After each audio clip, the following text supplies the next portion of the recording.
Welcome back to blacksinthescriptures.com. I'm Cardinellis, and this is Marvin Perkins. Good evening, morning, good afternoon. Wherever you are, Exactly. good whatever that is.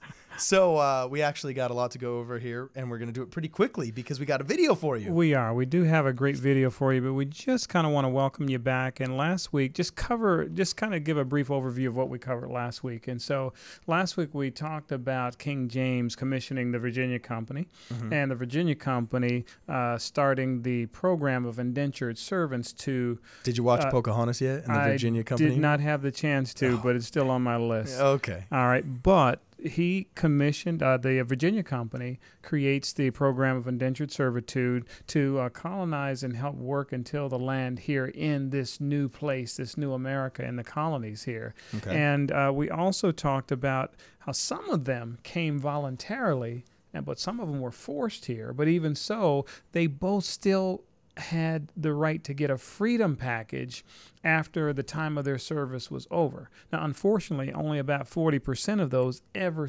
lived out their service, but those that did got a freedom package, got land, got set up to build their own farms or what have you. There was a lot of intermarriage between African culture and the European culture there, and the black to white wealth ratio was over 60%, the highest ever been in America. And so one of the things that we're going to do today is we're actually going to bring you the video about the indentured servant. So here is we wanted to give you an idea of what life was like as an indentured servant. And so this is an actual letter from an indentured servant from England who is writing his parents to say, get me out of here. I mean, this is not what I signed up for. This is awful. There's death all around us. And again, we've got different faces and different voices to read this letter, kind of representative of indentured servitude encompass all cultures. It wasn't just one culture. And so so if I got this straight really fast, King James Virginia Company, this was before any color line was established, so it was a free-for-all of a mixture of slaves, indentured servants, and very low-paid servants. And in that culture, there was no real color line. There was a 60% wealth ratio between blacks, whites, so on and so forth. Intermarriage was very, very common because there wasn't this black versus white thing yet. And in that system, we have a chance to glimpse into the life of an indentured servant because we've got a letter from one of them. Absolutely. And one slight correction there.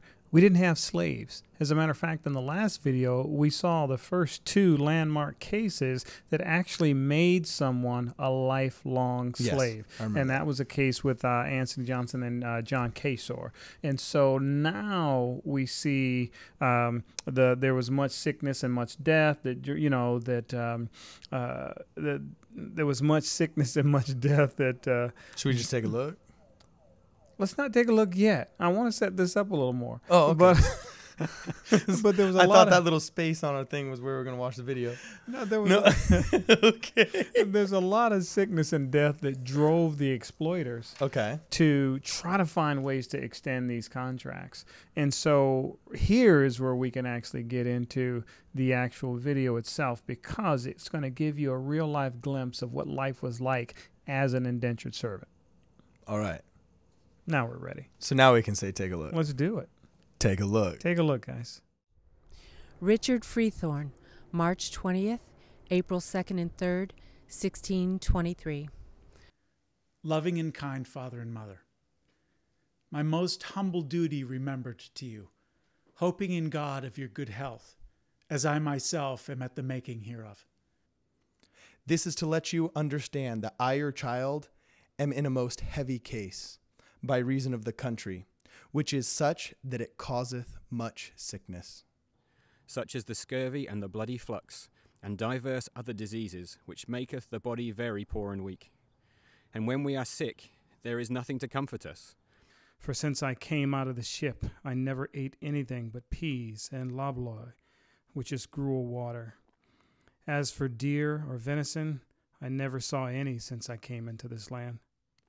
There is indeed some fowl, but we are not allowed to go and get it, but must work hard both early and late for a mess of water gruel and a mouthful of bread and beef. A mouthful of bread for a penny loaf must serve for 4 men, which is most pitiful. You would be grieved if you did know as much as I do, when people cry out day and night. Oh, that they were in England without their limbs, and would not care to lose any limb to be in England again.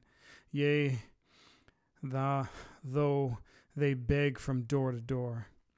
For we live in fear of the enemy every hour.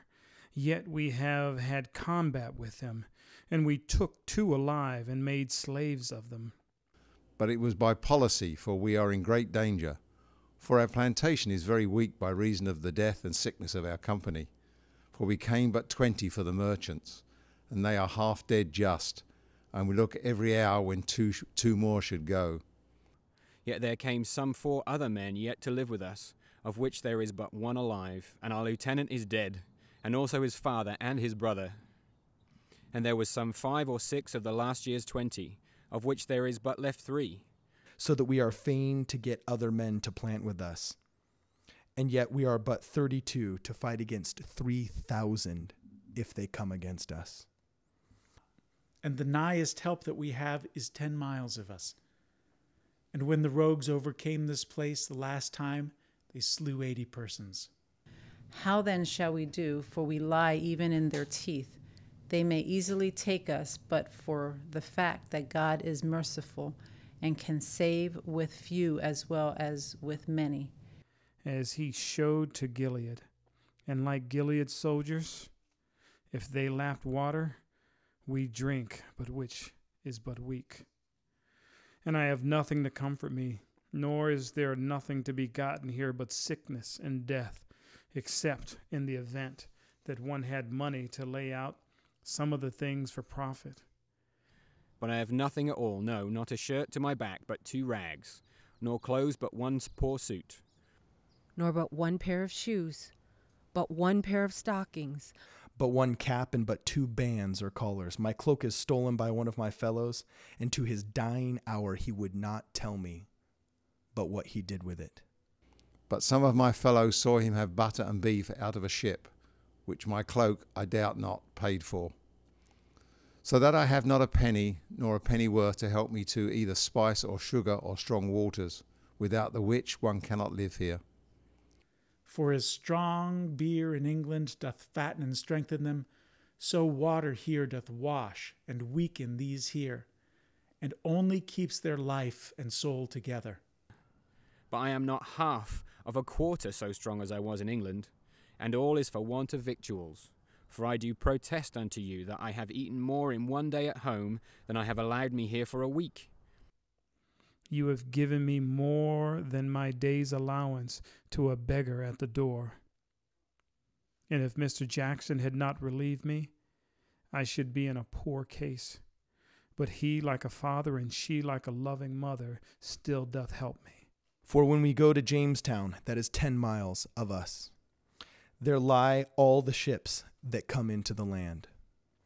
And there they must deliver their goods. And when they went up to town, as it may be, on Monday at noon, and came there by night, then load the next day by noon, then go home in the afternoon and unload, then away again in the night, and we would be up at midnight. Then if it rained or blowed never so hard, we must lie in the boat on the water and have nothing but a little bread. For when we go into the boat, we would have a loaf allowed to 2 men, and it is all we would get. if we stayed there 2 days, which is hard, and we must lie all that while in the boat. But that Goodman Jackson pitied me and made me a cabin to lie in always when I would come up. And he would give me some porjacks or fish to take home with me, which comforted me more than peas or water gruel. Oh, they be very godly folks, and love me very well, and do anything for me. And he much marvelled that you would send me a servant to the company. He saith I had been better knocked on the head. And indeed so I find it now, to my great grief and misery. And I saith that if you love me, you will redeem me suddenly, for which I do entreat and beg. If you cannot get the merchants to redeem me for some little money, then for God's sake get a gathering or entreat some good folks to lay out some little sum of money in meal and in cheese and in butter and in beef.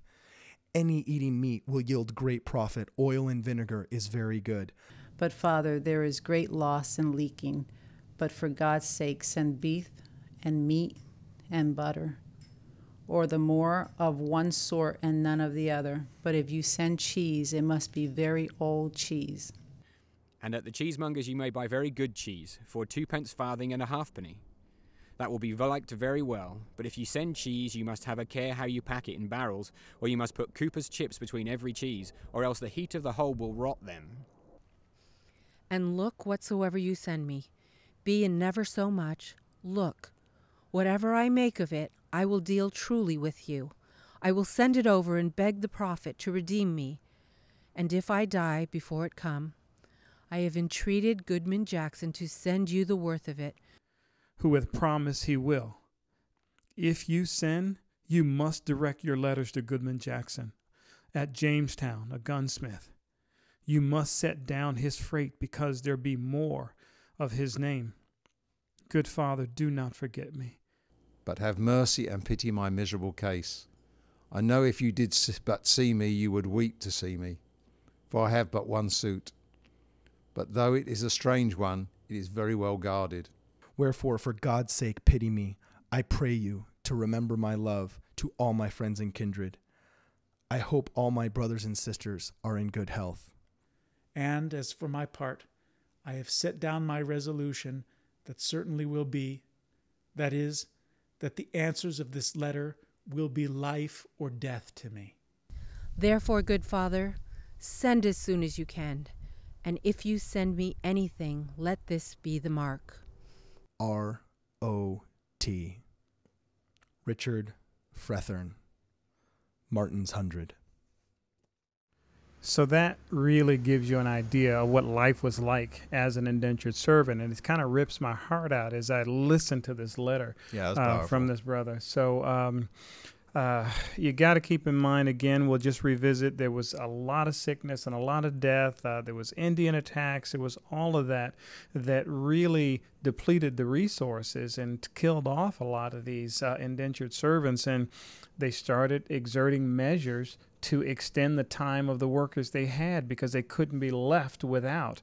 And the language barriers between the Africans actually... Who is the they? The Virginia Company people? We're talking about the exploiters. So these exploiters, I've got land, I don't have people because my people are dying from sickness and disease and being killed off. So the landowners of Virginia Company that were losing all of the indentured servants, they were finding shifty ways to extend their contracts, for lack of a better term. You've got to know that they're all working together in this, because they've got the same problem. They're in the same boat, so to speak. And so what became commonplace was, because the Africans don't understand the language, we can take advantage of them and extend their contracts, extend their term of service. And that caught on and became a part of the fabric, and it caught on quickly as a way for them to keep their labor. And so as we tune in to next week, we'll learn about 2 more cases that actually would solidify the color line in America and also see its first laws on the books as a result. Okay, so basically, if I put this into a bullet point for my own brain here, Virginia Company starts with King James. They need to cultivate, till, and civilize the land, so they establish an indentured servitude program that was kind of a come one, come all, crappy internship system on steroids, right? But all of these indentured servants / interns on steroids had a chance to earn their freedom and earn out of the system. But people figured out soon that it was easier to exploit foreign slaves due to the language barrier than it was common, well, not slaves, but indentured servants that spoke the language. Harder to take advantage of Harder them to if take they know advantage what's of going them on. because they know what's going on. Exactly. So we didn't quite have a color line established yet, but that language barrier was what was leading up to it. Absolutely. Okay. Absolutely. And tune in next month when we launch the next video. I think it's going to be really, really fascinating. It'll give people a chance to see how this thing really was solidified. So no color line before. Everyone's an indentured servant, regardless of creed, religion, skin tone, all of that. But then there was something landmark that actually happened that changed that. And we're going to talk about that next week. We talked about it last time, and we're talking about it in this letter, and we're going to talk about it again next time as well. So for Blacks in the Scriptures, I'm Marvin Perkins. I'm Cardinellis. And we'll see you next time. Don't forget to like, share, and subscribe. Thanks, guys. If Till you next don't, time. we will eat you.